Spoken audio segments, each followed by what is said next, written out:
Bueno, vieron que ya vimos en un pequeño resumen los versos 1 al 4, la preexistencia. Vieron que les di un pequeño resumen ahí, como un bosquejito, ¿no? Y vimos ya, estábamos viendo la segunda parte, que es el mensaje apostólico y sus implicaciones morales, que van desde el 1.5 al 2.2. ¿Leyeron la carta? ¿Leyeron la carta entera? ¿Alguno leyó la carta entera? Sí, haciendo la tarea la leí. Vamos. ¿Hicieron la tarea? ¡Qué bárbaro! Muy bien que hicieron tarea. Después, si quieren, me la dan, la tarea. Si quieren. Vimos la introducción y las afirmaciones de los herejes. La primera afirmación falsa y la primera refutación que hace a esa afirmación falsa el apóstol, diciendo que tenemos comunión unos con otros, que la sangre de Cristo nos limpia de todo pecado. La segunda negación, que el pecado existe en nuestra naturaleza y que no tenemos pecado, ¿no? Y ahí empezamos con el verso 1.10, que es la negación de que el pecado se muestra en nuestra conducta, ¿no? Ahora, esto que yo les dije, les comenté recién, si ustedes se fijan, Nora recién dice, no puede ser que Marcelo haya comido 4 porciones. Entonces, con esto que Nora dijo, ¿qué me está haciendo a mí? Dudar. Me está defendiendo, dicen algunos. Miren qué bueno que es. No, está, ¿saben qué? Negando lo que... ¿Cómo? Negando lo que Dios Está poniendo en duda. había dicho. Está negando lo que yo había dicho. ¿Qué quiere decir? Que está diciendo como que yo soy mentiroso. Ustedes se dan cuenta de esto, ¿no? Sí. O sea, yo digo, yo me comí 4 porciones. Pero Nora dice, no se comió 4. Mentiroso es poner en duda tu palabra. Poner en duda. Mentiroso no creo. Mentiroso es poner en duda la palabra. Pone en duda la palabra. Claro. Bien. Pero el apóstol Juan lo dice de otra manera. A ver, vamos a ver qué dice en Primera Juan 1.10. Si afirmamos que no hemos pecado, llamamos a Dios mentiroso y demostramos que no hay lugar para su palabra en nuestro corazón. Ahí otra vuelta. Entonces, ¿Lo puede leer otra vez, Marcelo? Léelo otra vez. Si afirmamos, NTV. bueno, sí, NTV. Pensé que... Es lo mismo.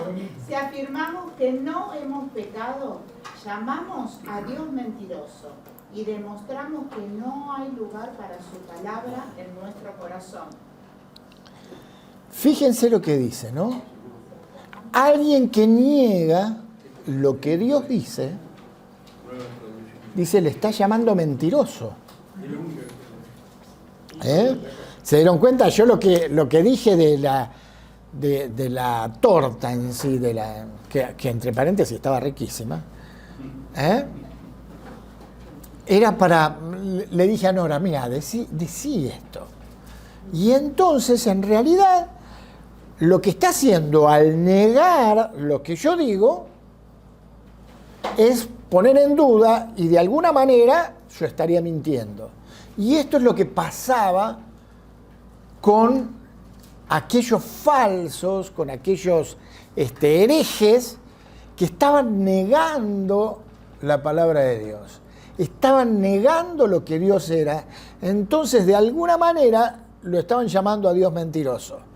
Dice, si no tenemos pecado, le hacemos a Él mentiroso porque su palabra no está en nosotros. ¿Eh? Entonces acá tenemos, yo estoy en la página 42, dice la negación de que el pecado se muestra en nuestra conducta, y ahí vemos la afirmación falsa. Si decimos que no hemos pecado, dice, podemos aceptar que el pecado rompe nuestra comunión con Dios. Podemos aceptar que el pecado existe en nuestra naturaleza como una tendencia innata y, sin embargo, negar que hayamos pecado en la práctica. El apóstol va a fondo la cuestión al decir que va al fondo la cuestión. Decir que no hemos pecado no es solo mentir deliberadamente o estar engañándonos, como dicen en el verso 6 o en el verso 8, sino acusar a Dios de mentiroso y revelar claramente que su palabra no está en nosotros. Porque su palabra declara que el pecado es universal. Y vieron que yo les digo que quiero que tengamos la Biblia ahí a mano. A ver, alguien que busque. Primera Reyes 8:46. ¿Quién busca? Romano 3:23. ¿Vos cuál buscás? Reyes. ¿Quién busca? Salmo 14:3. Bien. ¿Y quién busca Isaías 53:6? Dale. Isaías 53:6. Muy bien. ¿Quién tiene? El primero que tenga uno, que lo diga. Reyes 8:46. Primera Reyes 8:46. Declara la palabra, por cuanto todos pecaron y están destituidos de la gloria de Dios. Ese es un texto que tenemos que saber cuando evangelizamos. Por cuanto todos pecaron, todos pecaron, todos. ¿Qué más? ¿Qué dice Primera Reyes 8:46? Cuando pequen contra ti, pues no hay hombre que no peque y estés lleno de ira contra ellos y los entregues delante del enemigo y estos los lleven cautivos a la tierra del enemigo, lejos o cerca. Claro, ahí es cuando Salomón ora dedicando el templo y el énfasis está en esto, ¿no? Cuando ellos pequen contra ti, dice, porque no hay hombre que no peque, dice Salomón, ¿no es cierto? ¿Quién tiene Isaías 53:6? Isaías 53:6. Todos nosotros nos descarriamos como ovejas, cada cual se apartó por su camino, mas Jehová cargó en él el pecado de todos nosotros. Cargó el pecado de todos nosotros. Salmo 14. Yo. Sí. Perdón, que me quedé porque me llama la atención lo que dice al principio. Dice, pero no, todos se desviaron, todos se corrompieron. Porque se ve que vendría hablando de algo, ¿no? Entonces dice, pero no, todos se desviaron, todos se corrompieron. No hay ni uno que haga lo bueno ni uno solo. No hay ni uno que haga lo bueno, todos se corrompieron. Estos textos nos hablan de la universalidad del pecado. Vieron que a veces nos encontramos con gente que es buena. Vieron que hay gente que es buena realmente y que trata de hacer justicia en sus vidas y de hacer las cosas bien por su propia fuerza, por su propia moral. Y a veces pareciera difícil hablarle a esa gente, ¿no? Dice, ¿qué le vamos a decir a Dios? ¿Qué pecado tiene? Pero eso es lo que nosotros vemos. Acá la palabra dice que todos pecamos. Que nadie está exento de pecar y de ponerse de alguna manera en contra del Señor, ¿no? Y entonces viene el texto de 1 Juan 2, 1 y 2. Hijitos míos, os escribo estas cosas para que no pequéis. Y si alguno peca, abogado tenemos para con el Padre, a Jesucristo el justo. Él mismo es la propiciación por nuestros pecados. Y no solo por los nuestros, sino también por los del mundo entero. Dice en 1 Juan 2.1, el apóstol cambia la construcción del párrafo y en lugar de utilizar sí, como en los versículos anteriores, vieron que decía, si decimos que no hemos pecado, decía en los versículos anteriores. Acá cambia la expresión y se explaya sobre el tema del pecado en el creyente. Esto lo hace primero negativamente, para que no pequéis, dice, y luego positivamente, si alguno hubiere pecado. Es importante mantener el equilibrio en estas dos declaraciones, porque se puede caer en los dos extremos, ser permisivos o ser excesivamente severos con el pecado. Por un lado, la indulgencia parecería alentar el pecado en el cristiano. Y por otro lado, una excesiva severidad negaría la posibilidad de restauración. El apóstol está en contra de ambos extremos. O sea, acá está diciendo, miren, no es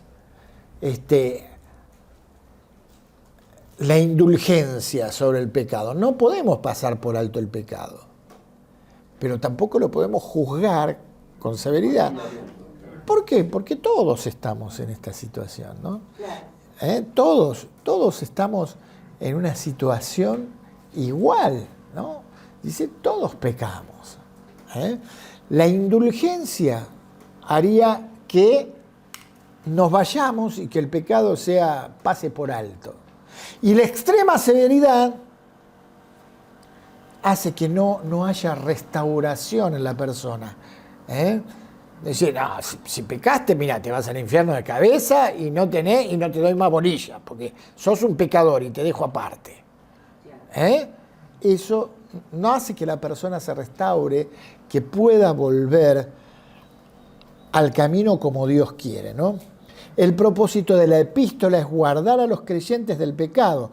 El creyente no puede ignorar el mandamiento específico de Jesús. No pequéis más. Como dice en Juan 5:14 y en 8:11. ¿A quién le dijo el Señor Jesús? Vete y no peques más. A la mujer adúltera que la habían traído con una trampa, pero también se lo dijo a aquel que había nacido ciego, y que lo había sanado en el que había sido sanado en el estanque de Betesda, que nuestro pastor nos enseña que era un desagradecido, ¿no? Pero cuando se encuentra con el Señor y dice, mira, fuiste sanado, no peques más, no sea cosa que te venga algo mayor. O sea, el Señor advierte de esto, ¿no? Dice, la expresión de Juan es significativa e indica claramente la convicción del autor de que los actos del pecado, y ahí pone la palabra Martín, como dice en 1 Juan 3:9 y en el 5:18, en oposición al hábito pecaminoso continuo. Y acá vamos a leerlo. 1 Juan 3:8 y 9. Yo los leo. Dice, el que practica el pecado. ¿Qué significa practicar? Hacer algo constante. Hacer algo constante, ejercitarse en eso. Hay quien se ejercita en el pecado. Tiene por costumbre hacer las cosas mal. Hacer las cosas mal. Pero esto pasa dentro de la iglesia también. Dice, el que practica el pecado es del diablo. Porque el diablo ha pecado desde el principio y el Hijo de Dios se manifestó con este propósito, para destruir las obras del diablo. Ninguno que es nacido de Dios practica el pecado, porque la simiente de Dios permanece en él y no puede pecar porque es nacido de Dios. Y el 5:18 dice, sabemos que todo el que ha nacido de Dios no peca, sino que aquel que nació de Dios le guarda y el maligno no le toca. Sabemos que todo el que ha nacido de Dios no peca, sino que aquel que nació de Dios le guarda y el maligno no le toca. El Señor Jesús nos guarda, ¿no? Y ahí hay dos palabras griegas. Dice, seguidamente el apóstol describe la provisión de Dios que Dios ha hecho para que el creyente no peque. Lo describe como un abogado para con el Padre, Jesucristo, y ve Jesucristo, que es justo, es la propiciación o el sacrificio por el perdón, como dice la NBI, por nuestro pecado. Y justamente en 1 Juan 3:6 dice, todo aquel que permanece en él no peca, todo aquel que peca no le ha visto ni le ha conocido. O sea que si realmente tenemos al Señor, no pecamos, pero si llegamos a pecar, abogado tenemos para con el Padre. Claro. Jesucristo, ¿a través de quién? De Jesucristo el justo. Que Él es el que hace, el que cubre, propiciación, ¿se acuerda que era? Nos da la cobertura a nuestros pecados. Ahora, ¿cómo vemos la profesión del abogado nosotros hoy en Y día? complicada. ¿Por qué? Porque ¿Por qué la ves está lleno complicada? de inescrupulosos. Está lleno de Inescrupulosos. No dice siempre las cosas, las dice a veces cubriendo en la verdad y la mentira juega, ¿no? Tal cual. O sea, oculta a veces las cosas reales. No todos, no todos. Está el que defiende al acusado, No, en algunas que partes. defiende al acusado, normalmente va a buscar la forma de librarse. Pero Como a todas las veces profesiones. siendo cristianos, Lo que pasa es que, a ver, si vos Sí. sos abogado y tenés un Sí, la cliente, profesión. ¿qué vas a hacer? defender Defender. al cliente. Defender al cliente. Por eso, sea lo que pero Pero sea, avalando sea lo que cualquier cueste. cosa. Pero- Avalando Bueno, cualquier claro, sea lo que sea, buscando la vuelta para... Sí, sí, sí, para sí. justificar. Bueno, a ver, quiero. Vieron que la profesión del abogado hoy la vemos Sí. bastante complicada. Yo me acuerdo que una vez tuve que una compañía se había caído, ¿no? Yo trabajo en seguros y la compañía se había caído y claro, no lo iba a defender al cliente, claramente. El cliente me viene a ver a mí, si bien yo no soy responsable, con una demanda. Y no había quien reclamarle. Entonces yo fui con un abogado amigo, conocido, un abogado conocido, y le dije, che, ¿podés contestar esta demanda? ¿Viste? Entonces el abogado preparó y contestó la demanda. Me llama a los 2 días y me dice, Marcelo, andá, presentá esto en el juzgado. Listo. Entonces yo agarro y leo la contestación de la demanda. Era todo mentira. Era, pero todo mentira, o sea, todo exactamente al revés de como había sucedido. O sea, mi cliente se había comido un camión, ¿no?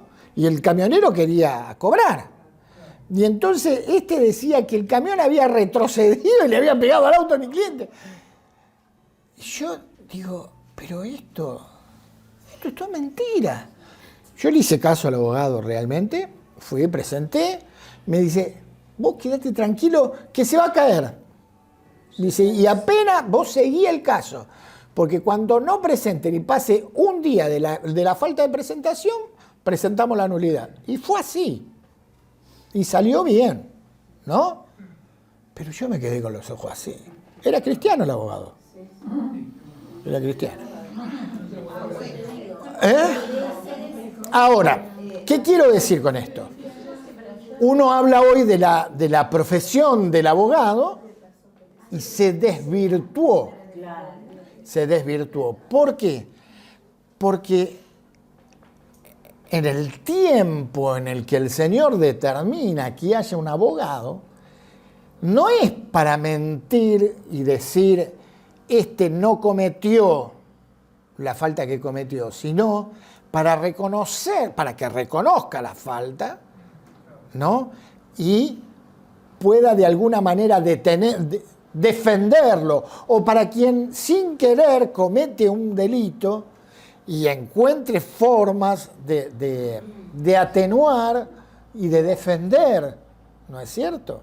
Y se desvirtuó. Ahora acá dice, para que si alguno peca, abogado tenemos a Jesucristo el justo.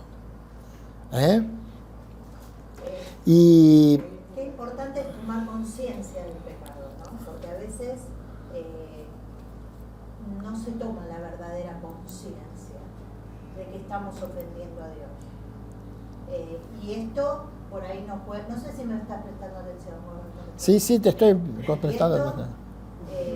Claro, porque digo, no sé, a veces pasa eso, que no se toma la verdadera conciencia del pecado. Es como Fíjense que lo- naturalizamos y no. Y ahí, acá hay algo que hay que corregir como hijo de Dios, ¿no? Y a veces eso cuesta porque somos humanos y somos duros de entender ya por nuestras justificaciones o por lo que sea. A veces nos autojustificamos diciendo, ay, mi carácter es así porque mi papá era así, entonces Claro. Yo soy así, no entonces. modifico eso que está Claro, mal. que tiene que ver con el pecado. Realmente Y la toma de conciencia del pecado. Claro, ahí Lo no, que ahí no dice reconoce Marcela que está en también. pecado. Lo que dice Marcela, porque fíjense lo que leímos el último párrafo. Seguidamente el apóstol describe la provisión que Dios ha hecho para el creyente que peque, o sea, no estamos exentos de pecar. Pero lo describe como abogado para con el Padre. O sea, ¿quién es el que está en realidad como juez de nuestra vida? El Padre, Dios. O sea que la ofensa está dirigida a Dios. No es cualquier cosita que, como ella decía, lo tapamos así nomás, o como Graciela le no, mi carácter. No, nosotros estamos pecando contra Dios. Pero gracias a Jesucristo, que viene como abogado y le dice al Padre, no, mirá, Nora se equivocó, pero Señor, pero mi Padre, no le tomes en cuenta el pecado, porque esto, ¿entiendes? Yo pagué Hace mucho en la cruz. defensa ante Dios, o sea, ojo, que la falta ya está. Cuando uno comparece porque la falta ya está, Claro. pero tenemos el abogado, si no, ¿quién nos defiende a nosotros? ¿Quién nos defendería, ¿no? De ante Dios? Nadie más, pero tenemos el abogado que es Jesucristo. Miren, dice, abogado, acá. Esta palabra es en su forma pasiva, significa literalmente llamado junto a, y describe a cualquiera que sea llamado a ayudar a otro.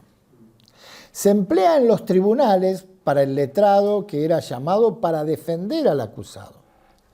Aunque el verbo para claim, estimular, consolar, exhortar, se emplea con frecuencia en el Nuevo Testamento, el nombre Paracletos aparece solamente para los escritos de Juan. Y ahí habla de Juan 14, 16, el 26, que dijo el Señor Jesús, cuando yo me fuera enviaré a ustedes el Paracletos. Sí, le decimos el consolador, pero es el abogado. Y esto quiere decir a alguien como yo, alguien que va a estar junto a ustedes. El abogado, en realidad, ¿qué pasa? Cuando uno se equivoca tiene que tener, primero, estar compungido por su equivocación, Claro, reconocer. Y el abogado tiene que estar al lado. Dice acá, para consolar, para exhortar, para estimular. Bueno, te equivocaste, pero yo estoy acá para defenderte como abogado. Está el Espíritu Santo, y dice que está Jesucristo el justo, ¿no? Esa es la palabra paracletos. El término paracletos lo utiliza Jesús en los discursos del aposento alto para referirse al Espíritu Santo. Dice, Él va a estar con ustedes y en ustedes. ¿Se acuerdan? Es interesante la comparación de los usos. El Espíritu Santo es el paracleto de Cristo, como Cristo es nuestro paracleto. El Espíritu Santo defiende la causa de Cristo ante el mundo hostil. Cristo defiende nuestra causa contra nuestro acusador, contra el diablo que nos acusa. Y ahí viene el texto de Apocalipsis 12:10. Ese no lo vamos a leer por ahora. Una vez que el hombre es justificado por Dios, forma parte de la familia de Dios y se relaciona con Dios como su Padre. Si peca, no necesita ser justificado por Dios, el juez, sino que quiere el perdón del Padre, sino que requiere el perdón del Padre, y este perdón se asegura por la mediación de Jesucristo el justo. Esta es una expresión compuesta que indica su naturaleza humana, la naturaleza de Jesús, y su oficio mesiánico como Cristo, como Mesías, y su carácter justo. La palabra paracletos es la misma que se utiliza en el cuarto evangelio y que se traduce como consolador. Es una palabra muy importante y con un pensamiento muy profundo detrás de ella, la cual debe examinarse con profundidad. Según Barclay, es una palabra que tiene un enorme alcance, tanto en el tiempo como en la eternidad, y por lo menos hay que destacar 4 alcances. ¿Saben? Me llamó la atención porque a mí me gusta mucho Barclay. Y entonces lo busqué. Busqué lo que dice Barclay, porque acá nuestro Pedro lo resume bastante. Pero si a ustedes les parece, yo se los quiero leer lo que dice Barclay porque no tiene desperdicio. Dice así. Nos llevará un tiempo considerable el estudio de estos 2 versículos porque puede que no haya en todo el Nuevo Testamento otros 2 versículos que expongan tan sucintamente la obra de Cristo. Empecemos a plantear por el problema. Está claro que el cristianismo es una religión ética. Eso es algo en lo que Juan hace hincapié. Pero también está claro que el hombre es a menudo un fracaso ético. Confrontado con las demandas de Dios, las admite y las acepta, y entonces fracasa en cumplirlas. Aquí hay una barrera infranqueable entre Dios y el hombre. ¿Cómo puede el hombre, un pecador, entrar alguna vez en la presencia de un Dios 3 veces santo? Ese problema se resuelve en Jesucristo. Y Juan usa en este pasaje 2 grandes palabras acerca de Jesucristo, las cuales debemos estudiar, no simplemente para adquirir conocimiento intelectual, sino para comprender y así entrar a participar en los beneficios de Cristo. Llama a Jesucristo nuestro abogado con el Padre. La palabra paracletos en el cuarto evangelio se traduce como en la Reina Valera por consolador. Es el consolador de los fieles. Es una palabra tan grande y tiene tras sí un pensamiento tan grande que debemos examinarla en detalle. Paracletos procede del verbo parakalein. Hay algunos contextos en los que parakalein quiere decir confrontar. Se usa en este sentido, por ejemplo, en Génesis 37-35, dice, y todos sus hijos y sus hijas vinieron para consolarlo, pero él rehusó ser consolado. Y dice, ciertamente bajaré enlutado al Seol por causa de mi hijo, y su padre lloró por él. Esto es cuando los hermanos de José le habían dicho a Jacob que lo habían comido, se lo habían comido las fieras, ¿no? Y Jacob estaba desconsolado. Donde dice que los hijos y las hijas de Jacob acudieron a consolarle por haber perdido a José. En Isaías 61:12, donde se dice que, esperen que se me perdió,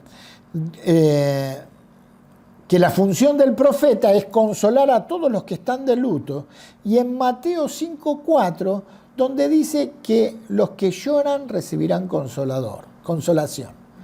Pero no es en sí ni el más corriente ni el más literal sentido de paraclein.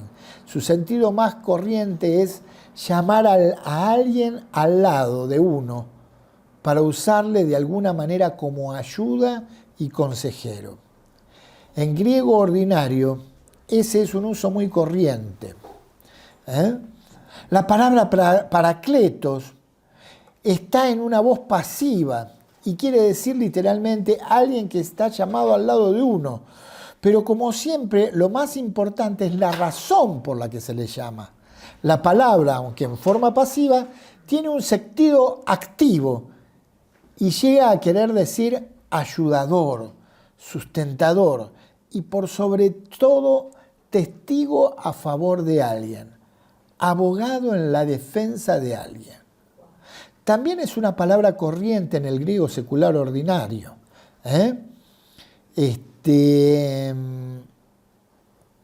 Acá habla de algunas cosas de historia y dice, es tan corriente era esta palabra que pasó a algunas lenguas simplemente transcritas.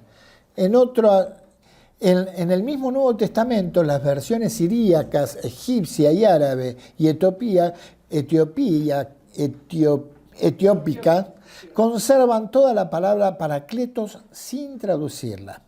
Especialmente los judíos adoptaron la palabra y la usaron como en el sentido de abogado, alguien que defiende la causa de uno. La usaban contraria al acusador fiscal y los rabinos tenían este dicho acerca de lo que sucedería el día del juicio de Dios. El hombre que guarde un mandamiento de la ley se ha conseguido un paracletos. El hombre que quebranta un mandamiento de la ley se ha buscado un acusador. También decían, si un hombre es citado ante un tribunal sobre un asunto, necesita un poderoso paracletoi, que es el plural de la palabra, que le salve. El arrepentimiento y las buenas obras son su paracletoi en el juicio de Dios. Toda la justicia y la misericordia que haga un israelita en este mundo son gran paz y gran paracletoi para él y su Padre en el cielo. Aquí la palabra entró en el vocabulario cristiano. En los días de las persecuciones y los mártires, un acusado cristiano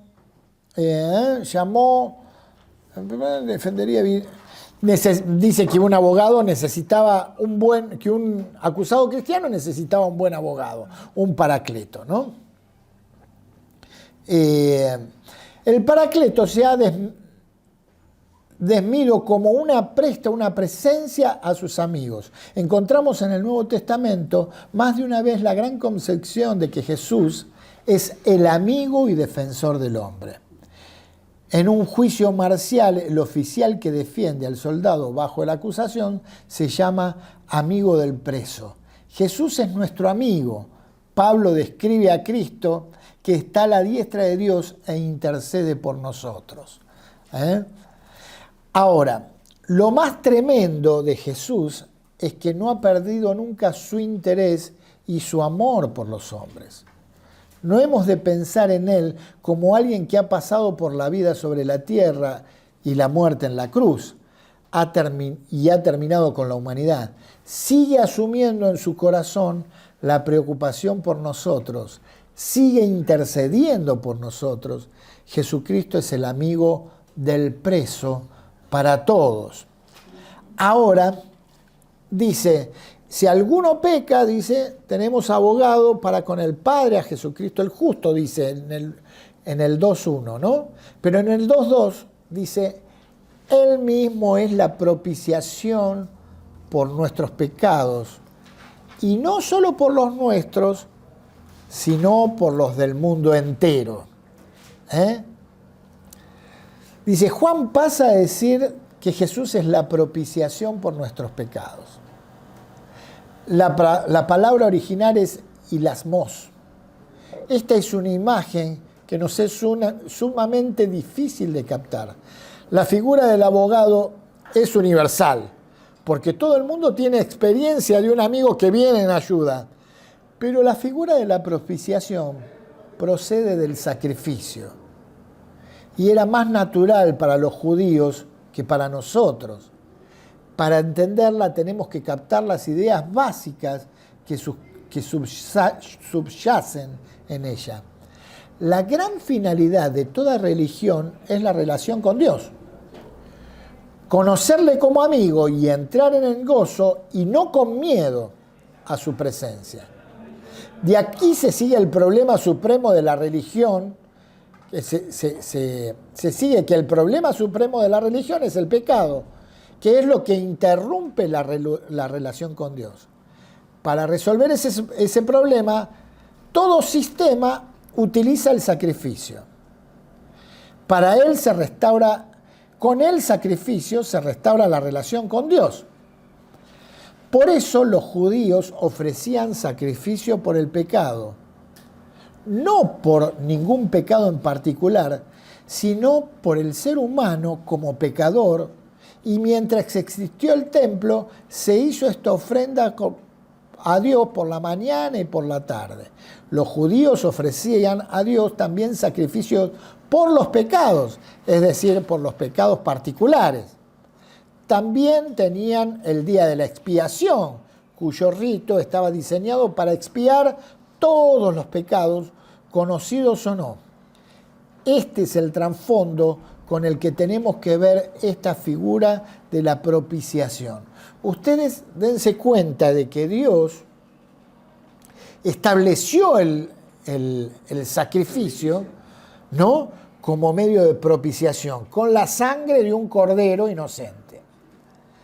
Ahora, las demás religiones del mundo también tenían conflictos con sus dioses. ¿Y qué hacían? También hacían sacrificios, pero a veces hacían sacrificios humanos, ¿no es cierto? Porque no encontraban la forma de reconciliarse con ese que creían que era su Dios. Pero Dios preparó a Jesucristo como un sacrificio de una vez y para siempre. Vieron que mi esposa decía, te comiste las cuatro y eso no hace bien, ¿no? Y me lo decía Valeria también. Pero Graciela decía, no importa, lo hace porque estaba rica. Yo pongo mis manos por mi cuñada, ¿no? La idea era que diga, yo pongo mi vida por mi cuñado. Pero bueno, no lo dijo. No lo dijo. Graciela no lo dijo, pero Jesús sí. A ver, esto es terrible. Porque Jesús no es solamente el abogado. No es solamente el abogado. Él está al lado nuestro para defendernos, ¿no? Pero llega el momento donde al no haber excusa posible, tiene que haber el sacrificio de sangre ante la justicia de Dios. Y Él dice, bueno, yo doy mi vida. Doy mi vida por Él. Doy mi vida por vos. Para justificar ante Dios. Es algo extraordinario que el Señor hizo por nosotros. Y Juan lo expresa claramente. Él dice, abogado tenemos, y dice, Él es la propiciación, porque no alcanza con alguien que esté al lado nuestro, no alcanza con alguien que esté adentro nuestro. Él la hizo completa, de una vez y para siempre. Claro. Dice, como ya hemos dicho, la palabra griega para propiciación es islasmos, y el verbo corresponde a islaketai. Este verbo tiene 3 significados. Cuando el sujeto es un hombre quiere aplacar o pacificar a alguien que ha sido dañado u ofendido, pero se usa sobre todo para aplacar a un Dios. Extraer... No, esto estoy leyendo de Barclay. Por eso no lo tienen. Después lo voy a agregar, Dice, es traer un sacrificio o cumplir un ritual que un Dios que ha sido ofendido por el pecado se aplaca. Si el sujeto es Dios, el verbo quiere decir perdonar, porque entonces el significado es que Dios mismo provee el medio por el cual restablece la relación perdida entre Él y los hombres. Y el tercer significado está relacionado con el primero. El verbo quiere decir a menudo realizar alguna obra por la que quita la mancha de la culpa. Una persona peca y inmediatamente adquiere la mancha del pecado y le hace falta algo, para usar la metáfora de Don, que le desinfecte al hombre esa mancha y le permita volver a entrar en la presencia de Dios. En este sentido, y la que está ahí, quiere decir no propiciar, sino expiar. No tanto pacificar a Dios como desinfectar al hombre del contagio del pecado y capacitarle de nuevo para estar en relación con Dios.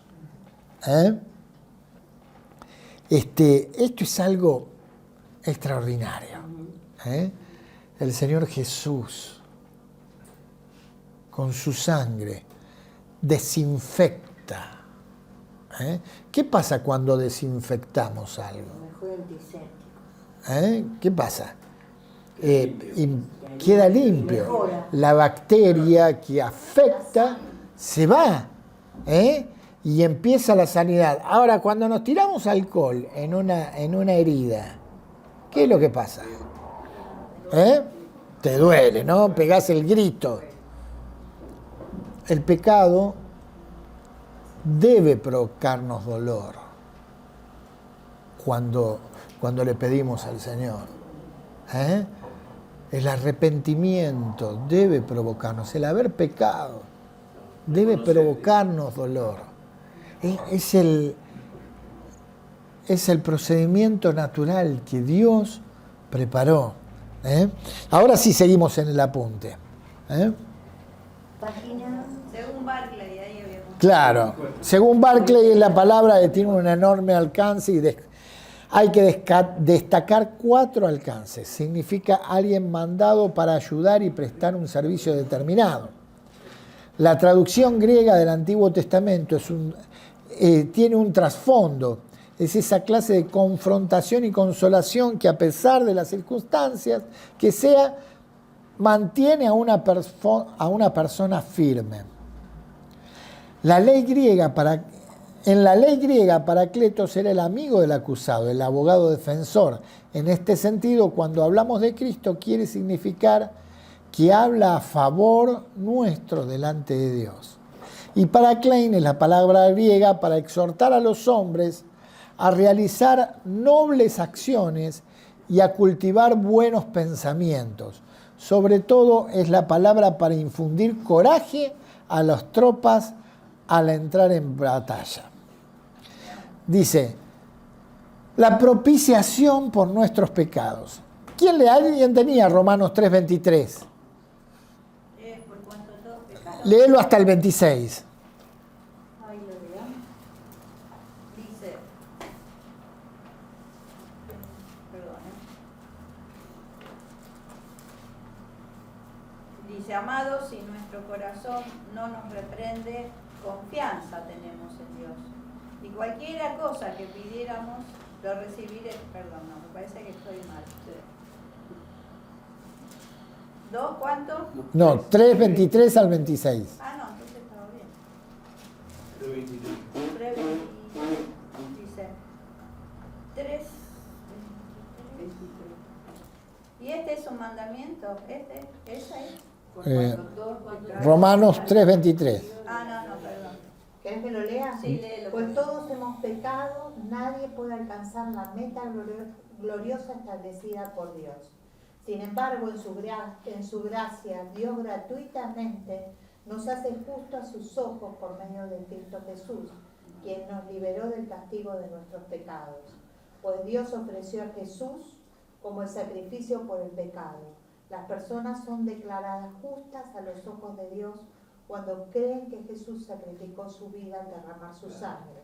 Ese sacrificio muestra que Dios actuó con justicia cuando se contuvo y no castigó a los que pecaron en el pasado, porque miraba hacia el futuro y de ese modo los incluiría en lo que llevaría a cabo en el tiempo presente. Hasta el 26. Dios hizo todo eso para demostrar su justicia, porque Él mismo es justo e imparcial.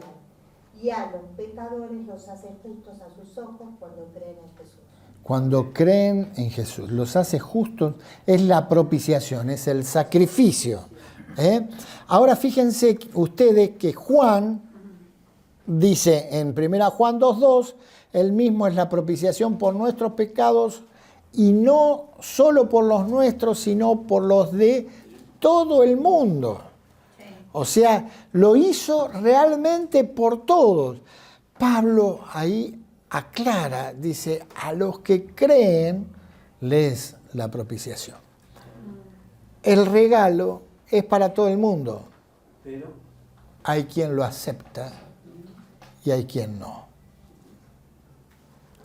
Y es terrible no aceptar el regalo de Dios. Es un deshonor. Si alguien viene y te hace un regalo, ¿no? Y vos lo dejás ahí al costado. Y ni lo abrís el regalo, lo tirás ahí. ¿Cómo se va a sentir la persona? Mal. Defraudada, mal, ¿no es cierto? Menospreciada, Subestimada. despreciada, ¿no es cierto? Imagínense porque el que regala le está dando algo a alguien que conoce, obviamente. algo que le costó, Y algo que le costó, pero algo alguien que conoce. en lo que pensó, ¿no es cierto? Dice Dios que pensó en nosotros desde antes de la fundación del mundo y nos regaló el sacrificio de Cristo. Es un regalo. Qué terrible no aceptarlo. ¿Cómo se siente el corazón de Dios si yo no acepto el regalo de la sangre de su Hijo? Ahí, cuando vos te pones en ese lugar de padre, ¿entendés por qué? Dice que la ira de Dios viene sobre los que son de desobediencia. El que no aceptó, después tiene la ira de Dios eterna. ¿No es cierto? Porque Jesucristo fue la propiciación, el sacrificio por nuestros pecados.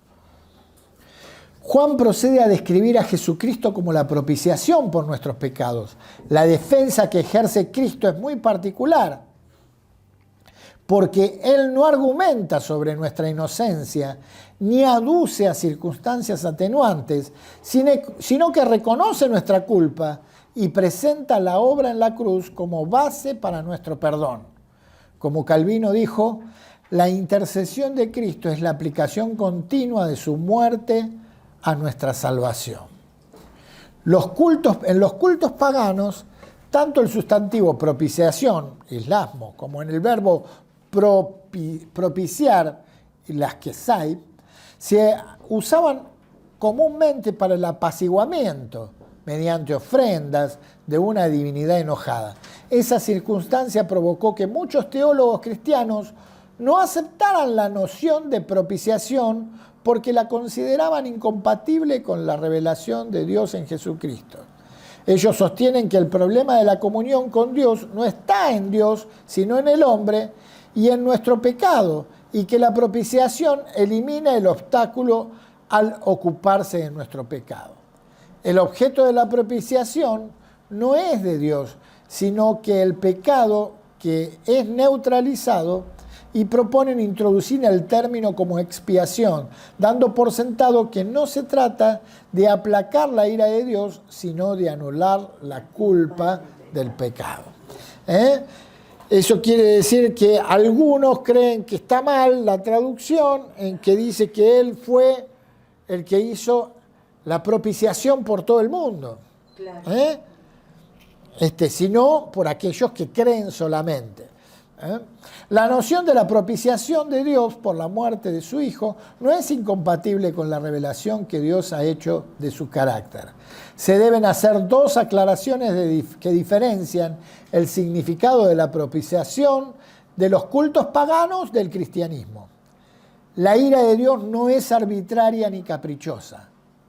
No tienen ningún parecido con las pasiones impredecibles y el sentido de venganza de los dioses paganos. En cambio, en su determinado enfrentamiento con el mal, una de las perfecciones de Dios, La gracia no elimina la ira. La ira se acumula contra los que no se arrepienten. Lo que elimina la gracia es la necesidad de que todos sufran la ira.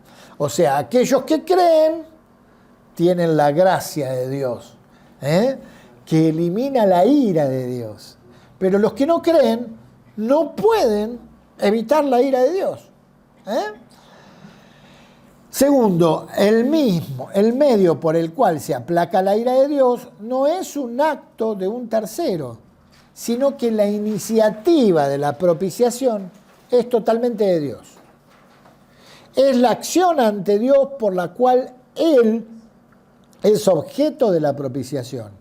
El origen de la propiciación es el amor de Dios. Y dice en 1 Juan 4:10, en esto consiste el amor, no en que nosotros hayamos amado a Dios, sino en que Él nos amó a nosotros y envió a su Hijo como propiciación por nuestros pecados. Acá, ¿qué está diciendo? Los dioses paganos exigían sacrificios y todo dependía del ser humano. Cuanto más sacrificio, mejor. Dios dijo: yo voy a exigir sacrificio, pero voy a proveer el sacrificio. Y proveyó de común acuerdo con su Hijo Jesús el sacrificio eterno por amor. No dependió de nosotros, dependió de su amor por nosotros. Es algo extraordinario lo que el Señor hizo por nosotros. Vamos a leer estos últimos párrafos, así dejamos ya para la clase que viene. Habiendo hecho la distinción entre los conceptos paganos y el cristianismo de la propiciación, debemos preguntarnos: ¿qué era o qué es la propiciación? Juan nos responde que es el Hijo mismo de Dios, Jesucristo el justo. Esto es significativo por cuanto afirma que Jesús mismo es la ofrenda propiciatoria, no el propiciador. Un propiciador puede hacer uso de un medio externo de propiciación, como se hacía antes con los sacrificios de cordero. Pero ¿en qué sentido es Él la propiciación por nuestros pecados? Juan nos da una respuesta directa, pero si analizamos los versículos 2:2 y 4:10, se habla de propiciación, y en 1:9 se habla de perdón, y en 1:7 se habla de limpieza del pecado mediante la sangre de Jesús. En estos pasajes tenemos una relación de ideas: propiciación, sangre, limpieza y perdón, que derivan directamente del sistema sacrificial del Antiguo Testamento. Además, Cristo es aún la propiciación, no porque continúe ofreciendo sus sacrificios, sino porque ese sacrificio ofrecido una vez tiene una virtud eterna que es eficaz hoy en aquellos que creen. Asimismo, Juan afirma que esa propiciación es por los pecados de todo el mundo. No se puede utilizar este texto para justificar la doctrina del perdón universal, en el sentido de que todos los pecados son perdonados automáticamente, sino que ofrece el perdón para los pecados de todo el mundo, pero para aquellos que lo aceptan, aquellos que aceptan el regalo de Dios. Desde el punto de vista teológico, en los dos versículos donde Juan utiliza el sustantivo propiciación, se pueden señalar 3 puntos. Y esos 3 puntos los vamos a dejar para que los dé Nora en la próxima clase, porque si no nos pasamos mucho del horario. ¿Les parece? Perfecto. Esperen que me marco acá. No, ahora me marco. ¿Estuvo bueno? Sí. Bueno, vamos a orar. Vamos a orar. Señor, queremos darte gracias. Sí, papá. por abrirnos un poquito más en entendimiento de lo que hiciste con nosotros, por saber que estás a nuestro lado en la persona del Espíritu Santo, no solo para consolar, sino para defendernos del acusador, para justificarnos con tu sangre delante del Padre. Señor, sos algo extraordinario. Es algo extraordinario lo que hiciste por todos nosotros. Señor, quisiéramos recordarlo cada día con mayor conciencia para evitar pecar. Pero sabemos que si pecamos tenemos un abogado y alguien que se sacrificó por nosotros. Señor, no nos alcanza las palabras ni las acciones para agradecerte todo lo que hiciste por nosotros. Señor, que esto se afirme más y más en nuestros corazones y lo podamos transmitir a otros para que todos acepten el regalo del sacrificio de Cristo por la humanidad. Te lo rogamos en el nombre de Cristo Jesús. Amén. Amén. Amén. Amén.